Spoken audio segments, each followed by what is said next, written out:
په بن کې هم دوه ډلې طالبان او حزب اسلامي له دې پروسې نه حذف شول. یعنی په هغه وخت کې چې په دوحه کې د فروری په میاشت کې دغه معاهده لاسلیک شوه، په حقیقت کې امریکې خپل شکست ومانه. پرون طالبانو افغانستان په بمونو ورانوو او نن په فرمانونو وران. دغه د پټېدل په خپله باندې دا ښیي چې د طالب یو پروژه ده. طالبان په هیڅ حالت کې ښوونځي نه خلاصوي. درنو لیدونکو سلام، وخت مو په خیر. نږدې 15 کاله کېږي چې طالبان پر افغانستان حاکم دي. نن د جمهوریت د سقوط په عواملو، د طالبانو د حکومت او د دوی په سیاستونو او د افغانستان په راتلونکي له ښاغلي محمد علیم فدایي سره مرکه لرو. ښاغلی فدایي، السلام علیکم. ستړی مه شئ، وخت مو راکړه. زه غواړم لومړنۍ پوښتنه مو وکړم، جمهوریت ولې سقوط وکړ؟ وعلیکم السلام. د دې څو اساسي علتونه دي. لومړی د جمهوریت په ابتدا کې او د جمهوریت په یو انتقالي دوره چې د سولې سره تړاو درلودو، ډېرې ناسمې سیاسي پرېکړې وشي. په بن کې یو داسې تصمیم ونیول شو چې د ټولو مخالفینو سره بحث ونه شو، ځینې ډلې له دغه پروسې نه حذف شوې. نو هغه اساس کوږ کېښودل شو او بیا کله چې په دوحه کې کومه پرېکړه وشوه، هلته عین اشتباه د بن وشوه، اما په ډېر وقاحت اشتباه وشوه. په بن کې هم دوه ډلې طالبان او حزب اسلامي له دې پروسې نه حذف شول او یوازې له جنګي مخصوصو افرادو سره معامله وشوه، نه له ملت سره، چې دا خطرناک. په دوحه کې عین مسله وشوه، منتها دلته له یوې ډلې سره چې هغه هم تر اوسه پورې د ملګرو ملتونو د په تور لیست کې ده، له دې سره معامله وسوله او پوره جمهوریت ټول مدني ټولنې، سیاسي احزاب، جهادي احزاب، سیاسي رهبران د جمهوریت تر چتر لاندې چې څومره خلک ول هغه یې حذف کړ. نو ځکه د حذف سیاست دا د جمهوریت د سقوط باعث شو. دلته د سیاسي پرېکړې غلطي د جمهوریت او په لویه کې د نظامونو د سقوط اصلي علتونه وو چې ناسمې سیاسي پرېکړې، افغانستان ته د یوې پروژې په سترګه باندې کتل، نه د یو شریک په توګه باندې، د ملي یووالي تر نوم لاندې د یو دوسري حکومت جوړول، په دوحه کې د افغانستان یو مشروع منتخب نظام چې د ټولې نړۍ له لوري په رسمیت پیژندل سوی و، یوه داسې ننګینه معاهده لاسلیکول چې نن افغانستان انزوا ته بوتی دی او په افغانستان کې د اپوزیسیون او د پوزیسیون یا د حاکم ګوند او د مخالف ګوند نشتوالی. ځکه په افغانستان کې بدبختانه د همدغه علتونو له وجې نه حتی موږ نه یو توانېدلي چې ملي سرتاسري انتخابي احزاب ولرو. دلته د چې که ګاونډیان دي او که نړیوال دي، هغوی روابط له افرادو سره ساتي، نه له یو سیاسي حزب یا له یو نظام و دولت سره. دا اوس هم د نړیوالو اړیکې له طالبانو سره ډېرې مشکوکې دي. مخکې له دې چې د طالبانو موجوده سیاستونه او واکمنۍ ته راسو، راوشو دې ته چې جمهوریت خو بالاخره جوړ شو، تاسیس شو، انتخابات وشول او 20 کاله دوام وکړ. په تېره اولو 15 کالو کې امنیت ډېر ښه و، کارونه ښه روان ول. بالاخره نړیوال څنګه هغو کسانو سره خبرې وکړلې چې د هغوی په ضد راغلي وو؟ یو خو جګړه اوږده شوه، لکه 20 کاله اوږده جګړه وله. د امریکا لومړیتوبونو تغییر وکړ او په عین حال کې نړیوال سیاستونو بدلون وکړو. د یوکراین جګړه، بیا اوس په ایران کې چې څه پیښیږي، یا په سوریه کې چې څه پیښ شول دغه ټولو ته په کتو په دغه مرحله کې زه فکر کوم د نړیوالو دپاره افغانستان خپل لومړیتوب له لاسه او هغوی غوښتل چې په موقتي ډول یا په تاکتیکي ډول باندې دغسې یو معامله وکړي چې دوی هغه نورو لومړیتوبونو ته وزګار وي او په یو وخت کې په څو ځایونو کې بند نه وي. یعنې په هغه وخت کې چې په دوحه کې د فروری په میاشت کې دغه معاهده لاسلیک شوه په حقیقت کې امریکې خپل شکست ومانه او امریکې جمهوریت نور له صحنې نه عملا حذف کړ. د همغه وخت نه هیڅ نه وه همکاري هر ډول سیاسي مالی تخنیکي لوجستیکي ټول همکارۍ ودرېدلې. نه یوازې دا بلکې طالبانو ته باقاعده لابي کېدله تر څو طالب نړۍ ته داسې وښیي چې طالب اصلاح شوی دی، طالب بدل شوی دی. په داسې حال کې داسې نه وه او دوی دا پرېکړې ځکه کولې چې د دوی خپل مجبوریتونه او د دوی خپلې ګټې په هغه وخت کې ولې.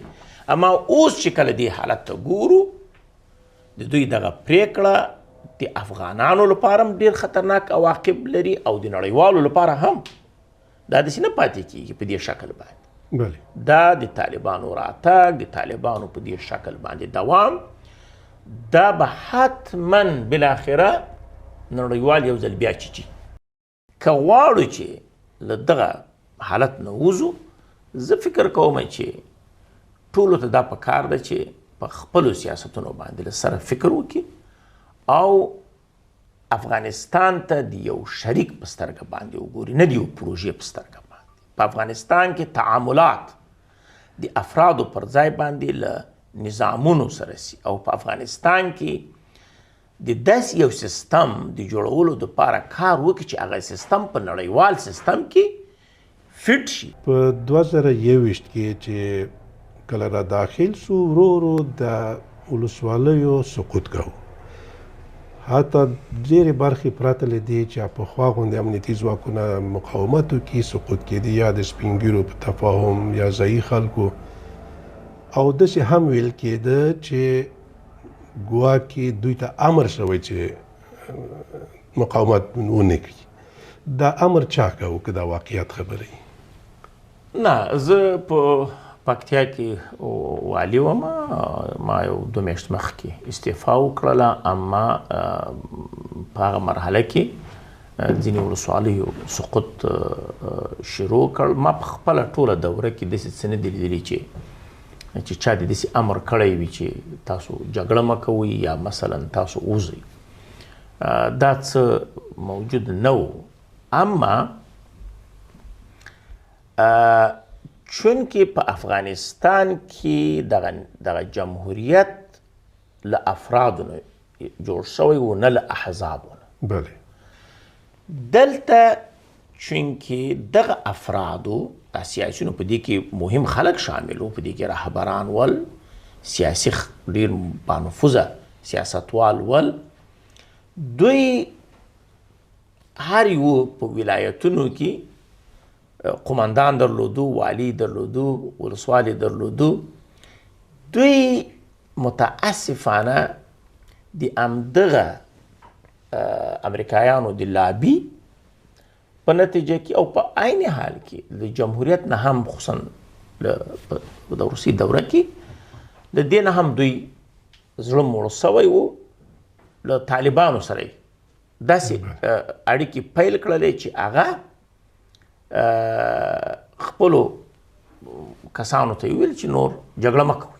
موږ داسې ډېر مثالونه لرو چې ځینو رهبرانو په ښکاره خپلو هغه والیانو ته یا هغه قمندانانو ته یا د قلوردو قمندانانو ته چې د دوی په سپارښتنه باندې مقرر شوي وو هغوی جګړه ونه کړه. هغوی په دې تمه باندې چې لکه دا تمه ورکړی شوې وه چې تاسو به د طالبانو په نظام کې کافي ونډه لرئ. یعنې حتی داسې اورېدل کېدل چې یوازې که ګاونډیان دي، که امریکایان دي، که سیاسي احزاب دي، دا یوازې له ولسمشر غني سره مشکل لري او که طالبان دي، دا له نورو سره مشکل نه لري او له تاسو سره ګډ حکومت جوړوي او دوی دا منلې وه دا خبره. اما ولسمشر غني ورته وویل چې راځئ د جمهوریت په روایت او د باعزته سولې لپاره کار وکړو. اما متاسفانه دغو سیاستوالو چې کلیدي خلک ول دغه روایت ته یې ډېر په کم نظر باندې وکتل او نن هغه د چې ټولې هغه د میوه څکي. حتی ډېرو سیاسي اشخاصو دا خبره کوله چې موږ که جمهوریت هم سقوط کوي خو چې غني نه وي، یعنې د غني سره دغه مخالفت د سیاسي خلکو بیخي ډېر زیات. د دې دلیل څه؟ ولا د دې زه چې تر ډېره بریده پورې ګورم هغه په خپله باندې دغه د یو کاذبې سولې تمه وه او دوی ته داسې ویل سوي وو چې دوی به د دغه راتلونکي نظام برخه وي. حتی دې نظامونو ته یې نومونه ورکړي وو چې دا نظام به د سولې حکومت به وي، دا به د اول موقت حکومت جوړیږي او دا به بیا بالاخره همدغسې انتقال کیږي. دا ټول شیونه یوازې د دوی د غولولو لپاره وو. بله فدایي صاحب، تاسو خو ارګ ته نږدې کس پاتې شوي وئ او د وخت ولسمشر سره مو نږدې اړیکې درلودې. بعد له سقوطه تاسو هغوی سره ارتباطات شته نشته؟ که و وروستی ځل تاسو؟ زما په 2026 کې ورسره رابطه نه ده شوې او له هغه نه مخکې مې کله ناکله د ده احوال اخیست. اوس تاسو دا معلومات لرئ چیرته دی؟ نه، زه فلحال د دې په اړه داسې دقیق معلومات نه لرم. راوسو د طالبانو حاکمیت ته دا د 15 کاله شو دوی په واک کې دي او دوی ادعا کوي چې د افغانستان د ټولو سیاستونو میدان دوی ګټلی او کوم حکومت چې دوی اوس رامنځته کړی د دوی په وینا ساری په تیرو شاوخوا 50 کالو کې نو یعنی ښه حکومت یې رامنځته کړی. دوی خو دا ادعا کوي، نو تاسو څه وایئ راتلونکي یې څنګه وینئ؟ رښتیا هم دغسې حکومت په نړۍ کې نشته، یعنې په دې شکل د دوی ادعا صحیح ده، ځکه چې په نړۍ کې به داسې حکومت راونه ښیي چې هغه د خپلو لوڼو نه په زور باندې د تعلیم حق واخلي. زه وایم چې د دوی دا حکومت رښتیا هم بې ساری دی چې امیر یې نسته، پټ ده له خلکو، اما حکومت کیږي، یعنې پیریان حکومت کوي او په نورو نړۍ کې خو انسانان حکومت کوي. دا خو حکومت طالب په دې باندې بحث کیږي چې طالب حکومت ده که نه، زما له نظر دا حکومت نه دی، دا یو غاصب حاکمیت دی. د ملت سیاسی اقتدار یې په زور باندې غصب کړی دی. حکومت هغه ته وایي، نظام هغه ته وایي چې ولس ته مراجعه وسي، د ولس په مشارکت او په ګډون باندې انتخاب سي، له ولس نه رایه واخلي، ولس ته مسؤول وي. ګورئ دلته خو د طالبانو په حاکمیت کې خو انحصار دی، استبداد دی، دیکتاتوري ده او حذف ده. د دوی د سیاست هغه اساسي اصول همدغه دي. انحصار دی، له ملا پرته بل قشر حق نه لري. استبداد دی، د ولس په رضایت خوښه محاسبه او ولس ته په حساب ورکولو باندې ځان مکلف نه لري. دیکتاتور ده ځکه چې ټول قدرت یې په کندهار کې او په کندهار کې بیا په یو فرد کې راټول کړی دی او ټولې فیصلې هغه کوي، واجب الاحترام غیر مسؤول دی. او حذف دی، حذف په دې معنی نیمه ټولنه چې میرمنې دي دا دې حذف کړي دي له سیاسته. دغه عصري علوم دي مکمل حذف کړي دي. ځکه زه ورته مکمل وایم چې کله سړی او میرمن دا د یوې ټولنې اساسي غړي دي، که دا یو هم فلج وي دا بل کار نسي کولی. نو کوم عصري علوم چې د هلکانو دپاره دوی خلاص کړي دي هغه یو مفلوج عصري تعلیم دی. تاسو تصور وکئ چې یوازې په قندهار کې تر 6 لکه زیات دینی مدرسو نه خلک فارغېږي. اما عصري علوم برعکس ورځ تر بلې سقوط کوي. 3 میلیونه نه زیات نجونې دي له تعلیم نه محرومې کړي دي. نړۍ د په رسمیت نه پېژني، په نړیوال سټیج کې عزت نه لري، بیرغ دې نشته، اساسي قانون دې نشته، ملي مشروعیت دې نشته، نړیوال رسمیت نه لري. دغه ډول نظام ما نه دی لیدلی. په نړۍ کې رښتیا هم دغسې نظام ساری نشته. که بل چا لیدلی موږ ته دې ووایي. اوس په افغانستان کې یوازې د ملا حکومت د ملا لپاره د ملا له لوري ده. دغه یو تفکر اوس بدلول پکار دی چې د افغانانو حکومت د افغانانو لوري د افغانانو لپاره وي. پرون طالبانو افغانستان په بمونو ورانوو او نن یې په فرمانونو ورانوي. پرون مکتب په بمونو باندې بنداوو، نن یې په فرمان بند کړی دی. نتیجه یوه ده. پرون د برق ستنې په بمونو ورانولې تخریبولې او نن موبایلونه په فرمانونو باندې ماتوي. فدایي صاحب تاسو مخکې د پروژو یادونه وکړه. دا د طالبانو اداره هم پروژه ده؟ بلکل.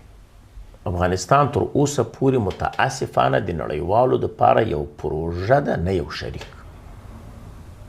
او طالب د دې پروژې هغه برخه ده.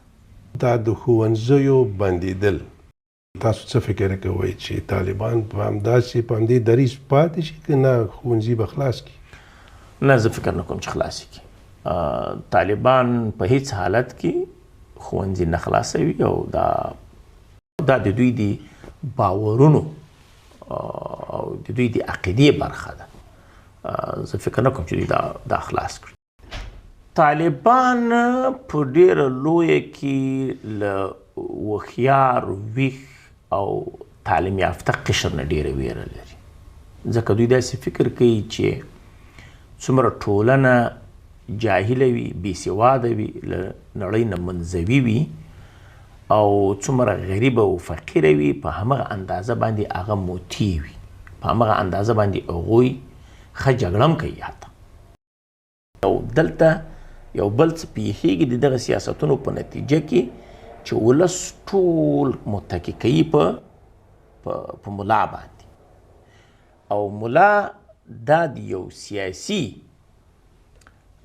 اقتدار د بقا لپاره دوی کاروي.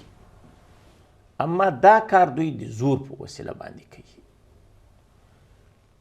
دا د دوی له نظره چې ځینې مذهبي روایتونه به ورته لري.